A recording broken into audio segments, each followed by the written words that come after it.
নমস্কার বন্ধুরা, আমি তনুশ্রী। আমার আরও একটি ছোট্ট ভিডিওতে তোমাদের অনেক স্বাগত। তো গত 11ই জুলাই ছিল আমাদের নতুন ঘরের গৃহপ্রবেশ।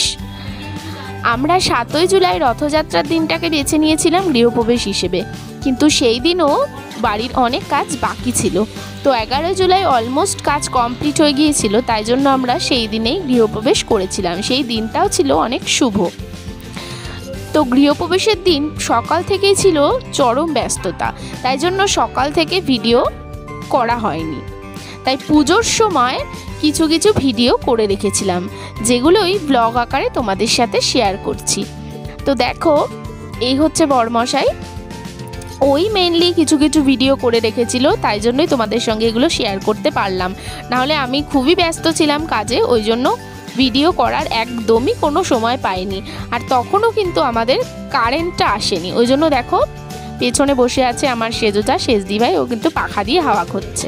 আর ওই যে ছোট্ট বাচ্চাটা বসে আছে, ওটা হচ্ছে সেজদি ভাইয়ের ছেলে, আমাদের সবার আদরের পটল।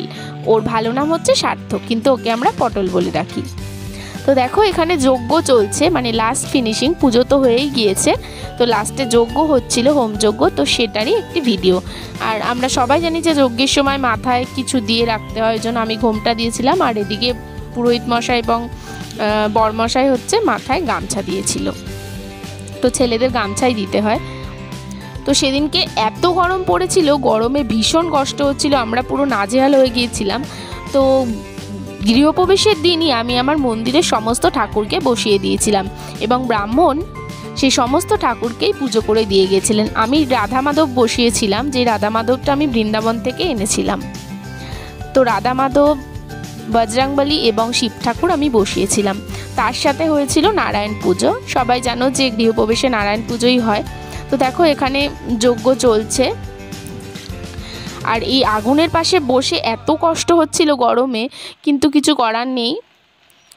বাড়ির শান্তি সমৃদ্ধির জন্য এই পুজোটা করা।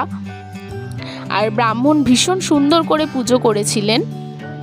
পুজোর সমস্ত জোগাড়যন্ত্রী আমি করেছিলাম, আমি আর ও মিলে। আমার শাশুড়ি মা আমাকে একটু হেল্প করেছিলেন। তো এই যে শাশুড়ি মা বসে আছে মাথায় ঘোমটা দিয়ে। আর এই যে এত গরম ছিল, এখানে পটলকে হাওয়া করছিল, যেহেতু একদম ছোট্ট, গরমে খুব কষ্ট পাচ্ছিল, ওই জন্য ওকে হাওয়া করছিল। আর ওই যে ওখানে গ্যাস দেখছো, গৃহপ্রবেশে কিন্তু দুধ উতলাতে হয়, আমাদের এখানে নিয়ম। তো তাই জন্য মাটির একটা পাত্রের মধ্যে আমি ওখানে দুধ উতলেছিলাম নতুন গ্যাসে। তো এখানে এই যে শাশুড়ি মা বসে আছে, আমিও বসে আছি, এখানে দিদিভাই বসে আছে, আর পটল। আর ওই যে পেছনে উনি হচ্ছেন মাইমা, মানে আমার মেজদায়ের মা, তো উনিও ছিলেন। আর এটা হচ্ছে আমার ঠাকুর ঘর, একটু ছোট কিন্তু তবুও আমার ভীষণ পছন্দের। তোমাদের কেমন লাগলো তোমরা কিন্তু অবশ্যই জানিও আমাকে কমেন্টে। আর এটা হচ্ছে আমাদের বাড়ির চারদিকটার, ওই যে পেছনে আমার ছোট যা দাঁড়িয়ে আছে।